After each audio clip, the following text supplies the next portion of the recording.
BCS স্বাস্থ্য ক্যাডারে প্রথম স্থান অধিকার করেন ডক্টর জুবাইদা রহমান। বাবা সাবেক মন্ত্রী ও নৌবাহিনী প্রধান রিয়ার অ্যাডমিরাল মাহবুব আলী খান।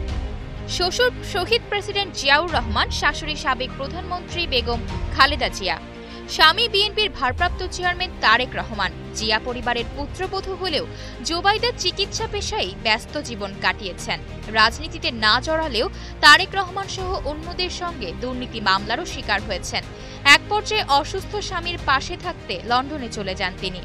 এরপর ২০১৪ সালে কর্মস্থলে না থাকার অভিযোগে শেখ হাসিনার সরকার তাকে চাকরিচ্যুত করে। অবশেষে দীর্ঘ ১৭ বছর পর যুক্তরাজ্য থেকে দেশে ফিরছেন doctor Zubaida Rahman. BNP chairperson Begum Khaleda জিয়ার সঙ্গে আগামী মঙ্গলবার লন্ডন থেকে দেশে ফিরছেন তিনি। দীর্ঘদিন পর দলের ভারপ্রাপ্ত চেয়ারম্যান তারেক রহমানের সহধর্মিনী দেশে ফেরাকে কেন্দ্র করে রাজধানী ঢাকা সহ সারা দেশের নেতাকর্মীরা একদিকে যেমন উৎফুল্ল তেমনি আবেগ আপ্লুত। তবে দেশে ফিরে জুবাইদা রহমান রাজনীতিতে সম্পৃক্ত হবেন কিনা সেটা নিয়েও নেতাকর্মীদের মধ্যে এক ধরনের কৌতূহল সৃষ্টি হয়েছে। তবে কি জুবাইদা রহমান বিএনপির নেতৃত্বে আসবেন নাকি ফিরবেন পুরনো চিকিৎসা পেশায়? বিএনপির স্থায়ী কমিটির সদস্য মেজর হাফিজ উদ্দিন আহমেদ বলেন, সিলেট অঞ্চলে জুবাইদা রহমানের অনেক জনপ্রিয়তা রয়েছে।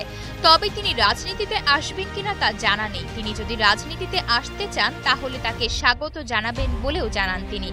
এ বিষয়ে ঢাকা বিশ্ববিদ্যালয়ের রাষ্ট্রবিজ্ঞান বিভাগের অধ্যাপক সাব্বির আহমেদ বলেন, জুবাইদা রহমান রাজনীতিতে আসলে বিএনপির জন্য ভালো হবে। কেন্দ্রীয় নেতার অভাবে এতদিন বিএনপির মধ্যে একটা নৈতিক শূন্যতা ছিল, সেটি তিনি অনেকাংশেই পূরণ করতে সক্ষম হবেন। এদিকে ডক্টর জুবাইদা রহমান দেশে ফেরার পর তার জন্য ৪ স্তরের নিরাপত্তা চেয়ে পুলিশের মহাপরিদর্শককে চিঠি দিয়েছে বিএনপি। জানা গেছে, দেশে ফিরে জুবাইদা রহমান প্রথমত শাশুড়ি খালেদা জিয়ার গুলশানের বাসায় যাবেন, পরে তিনি ধানমন্ডিতে তার পৈতৃক বাসভবন মাহবুব ভবনে থাকবেন। ২০০৮ সালে জ্ঞাত আয় বহির্ভূত সম্পদ অর্জনের অভিযোগে দায়ের করা মামলায় ডক্টর জুবাইদা রহমানকে ৩ বছরের কারাদণ্ড ও ৩৫ লাখ টাকা জরিমানা করা হয়েছিল। ৫ আগস্ট শেখ হাসিনা সরকারের পতনের পর বিচারিক আদালতের সেই সাজা স্থগিত হয়েছে। আয়শা অর্থী, নিউজ ডেস্ক, গ্লোবাল টেলিভিশন।